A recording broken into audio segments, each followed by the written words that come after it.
Hey trainers, coaches, and parents alike. My name's Dave Gleason, head coach here at Athletic Revolution just south of Boston, Massachusetts.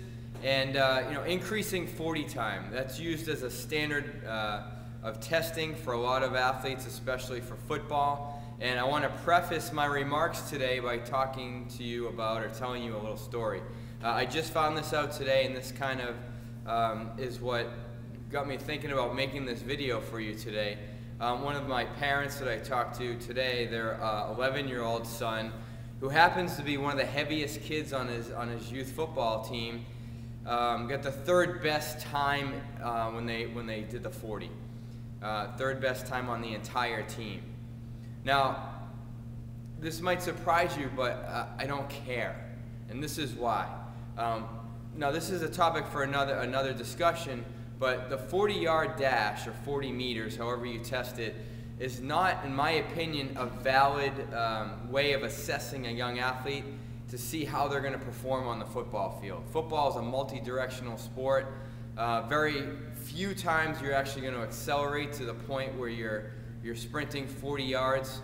Unless they're lucky, they do a lot of handoffs. There's not much passing at this age, so if they can break through the line, they're lucky enough to do that. They might have to go to the length of the field. That being said, I want to tell you why I just said I don't care.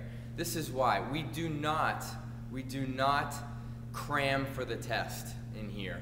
And I want you to think about that a little bit and how this might apply to your programs or how you train young athletes for football. Now what I mean by that is we don't practice the 40 in here. If you look behind me, my turf is only 50 feet long. Not nearly long enough to get out there and practice 40 after 40 after 40 after 40.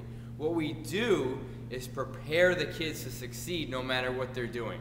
No matter what they're doing. So it's not about the drills, it's about the skills.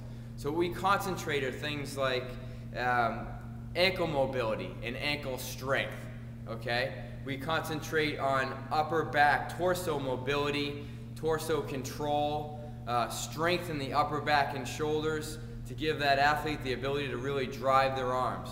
We go over things like teaching them how to produce more force. We help them become more systemically strong. We work on contralateral coordination. We work on things like force production through lifting weights, yeah, but we also do that in terms of really fun activities that put them in a situation where they can teach themselves. We layer a lot of different skill sets in, especially for a 10 to 13-year-old young athlete, so that when they go to try a 40-yard dash for as fast as they can, you know what? They do it extremely well. They're proficient, they're efficient, they've learned how to produce more force, they've learned how to drive their arms. We have not gone over extensive sprinting technique with our 10 to 13-year-old young athletes. So I'm heartened and I love that comment, and I do care. I care about this young athlete tremendously, but the results of the test compared to what he went through and the hard work he put in to get there, that's what's important to me. So I just wanted to share that story with you as a way of talking to you about how to prepare your young athletes for no matter what they're going to do. If it's football and they're going to have to do 40s, how do you prepare a young athlete for that 10 to 13 years old? If it's a soccer player, how do you prepare them? You want to think outside the scope of exactly what they're going to have to do, and please don't just cram for that test.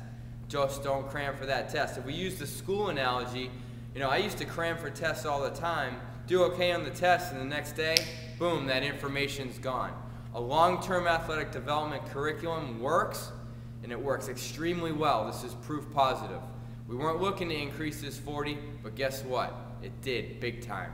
So with that said, I want you to go back and think about your own programming or what your kids are doing to prepare for their sports. If you want more information on this, look no further than the IYCA. Their website is iyca.org.